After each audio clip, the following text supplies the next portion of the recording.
Hello and welcome back to Art and Soul. Today we're going to be doing another sand tray activity. I think that'll be fun for us.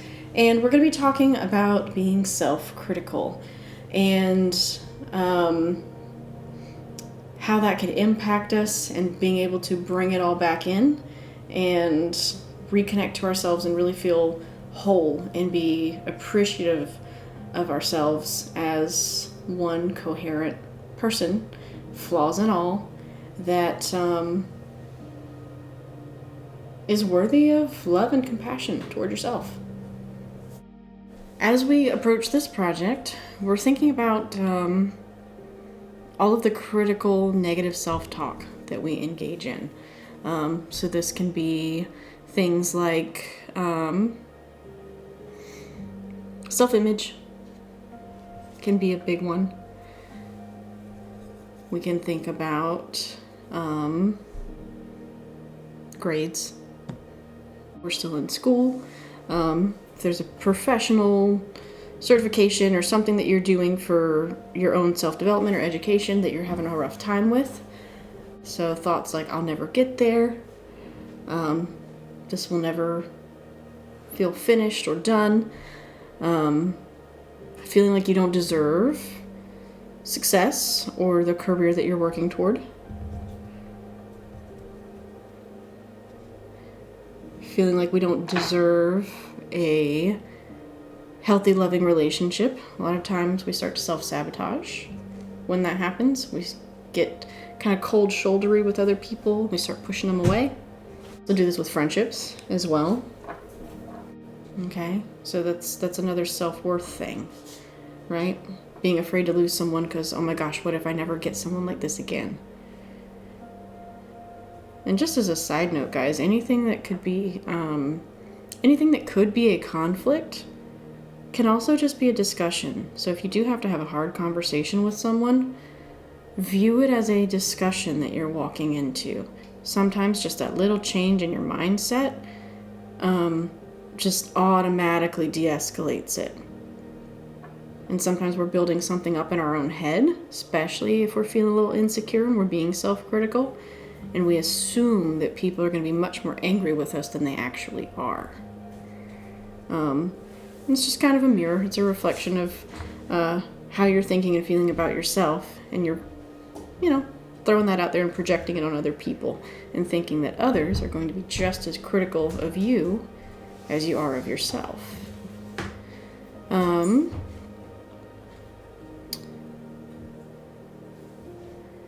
Other areas for being self-critical. I'm not creative enough. My ideas aren't original enough. Okay, that can be another one. Pops out here.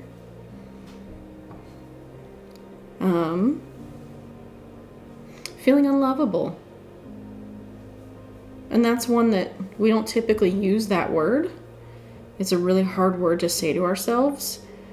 But we sometimes end up with a lot of feelings that if we really distilled them down, it is that feeling of being unlovable or unworthy or constantly questioning the relationships and why people care about us and keeping our mouth shut about things that are important to us because we're afraid of doing anything that would jeopardize the love that we're getting from other people. Looking at this visually, what's in front of us is we've got all these things, all these parts of yourself that you're criticizing and that you're kind of pushing them out. It's all the parts of yourself that you tend to disown. Okay? So if you think about yourself as a whole, then all these little pieces that we don't really like or we think are unlovable or that make us unlovable, we spread them out. It's stuff we don't want to own that. We don't want to admit that that's part of ourselves. So we put all these things out here and then we kind of like move them around and we pick at them. And the more that we pick at them, we push them out further because we don't want that, right? I think we had self-image over here, right? Not fit enough, not muscular enough, not thin enough, not tall enough, whatever.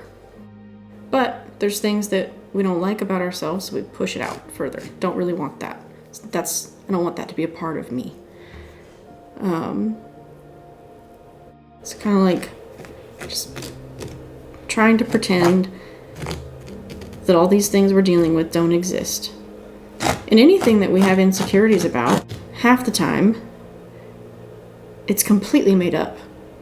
An ability if you need to study more or something like that, but it doesn't, not an inherent personal flaw, okay? Anything that you want to disown, like all these things out here, are also things that you can work on if there is a genuine need to work on them and you're not just being hypercritical, okay?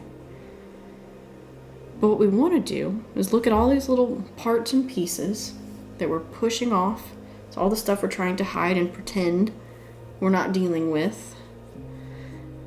But what that does is the thing that could be you, the whole person, you that's loving and accepting of yourself, which means you're also being authentic and open to true connection with other people. And in order to have a true connection with other people, you have to be as whole as you can possibly be. Otherwise, we're only being authentic and intimate in sharing of the parts of us that we think are lovable, not the whole thing. Okay? So we've pushed all these things out from what could have been our whole. And as long as we stay in that state, we're hurting our relationship with ourselves and sabotaging our ability to have a genuine connection with other people who could love and accept us and recognize, yeah, okay, we got some flaws. Okay, maybe, yeah, I'm not always the greatest student, or I have a hard time studying, so maybe I need a little bit of encouragement to sit down and stay focused. The right people understand and accept that and will support you in that. Okay? People will support your career goals if it's the right people. But you can't meet the right people if every single part of you that makes you uncomfortable is pushed out and so separate from yourself that you aren't a whole to meet them.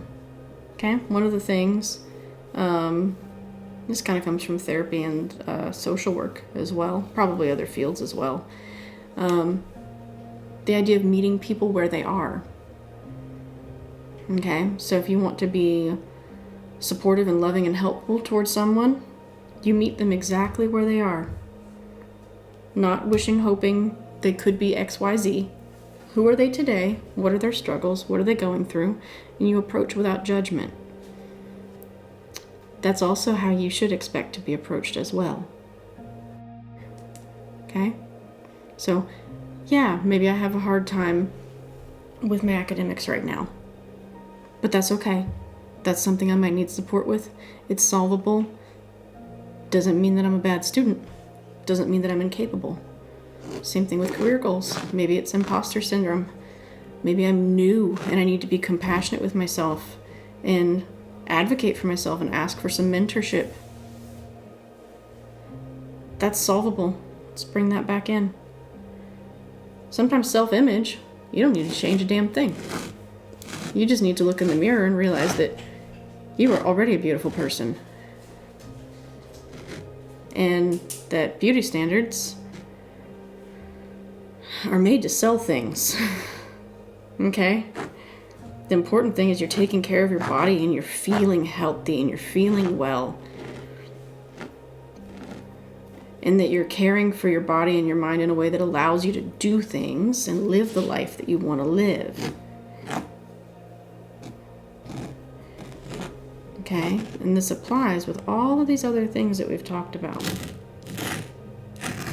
And this is a messy little process, because this is actually a messy little process.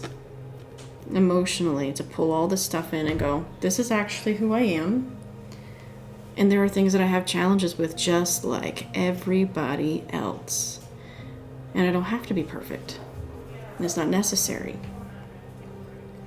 And maybe I'm being critical in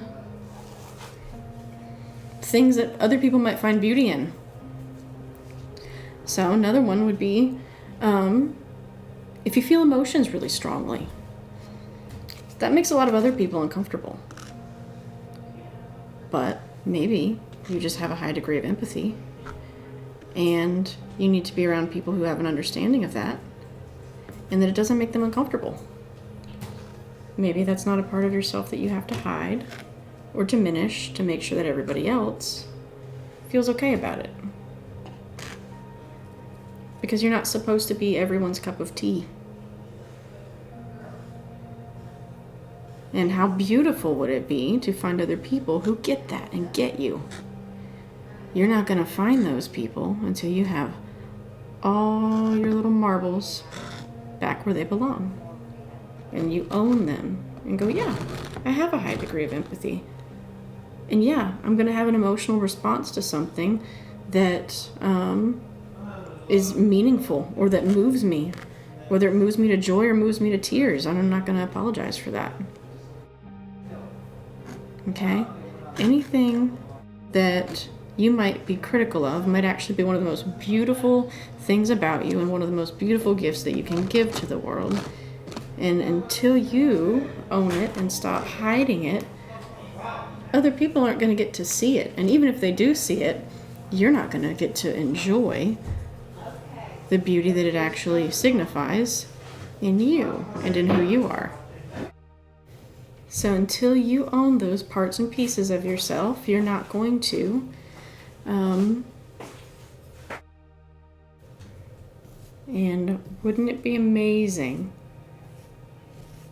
to feel comfortable in your own skin and recognize your talents and gifts and abilities the way that other people, the right people for you, who can appreciate you for who you are? Wouldn't it be beautiful to see yourself the way the people who love you see you? And no, they're not wrong for loving you. Stop questioning it.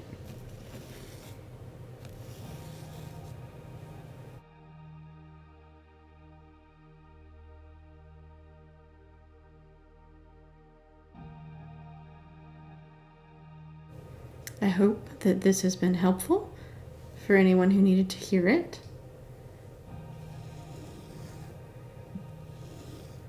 And I hope this helps you start to move and reclaim all the parts of yourself that you haven't wanted to acknowledge or see the beauty in.